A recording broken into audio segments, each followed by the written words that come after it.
Absence, absence meaning in Hindi अनुपस्थिति, गैर हाजिरी, ना रहना, ना होना।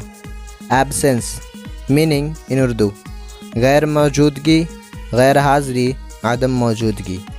चलिए अब कुछ सेंटेंसेस के माध्यम से इसको और समझते हैं। उनकी अनुपस्थिति के दौरान पत्र आया, जिसका इंग्लिश ट्रांसलेशन है the letter arrived during his absence.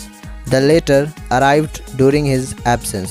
अब हमारा नेक्स्ट एग्जाम्पल है उसने आपकी अनुपस्थिति में उसे थप्पड़ मारा, जिसका इंग्लिश ट्रांसलेशन है ही slapped her in your absence. He slapped her in your absence. अगर आपको किसी वर्ड का मीनिंग नहीं मिल रहा तो हमारे कमेंट सेक्शन में कमेंट करें, हम उस वर्ड पर एक पार्टिकुलर वीडियो बनाने की कोशिश करेंगे। उम्मीद करता हूं कि आपने इस वर्ड को बड़े अच्छे तरीके से समझा। चैनल में और भी वीडियोज़ हैं जिन्हें आप जाकर देख सकते हैं। And please do not forget to subscribe our channel and press the bell icon.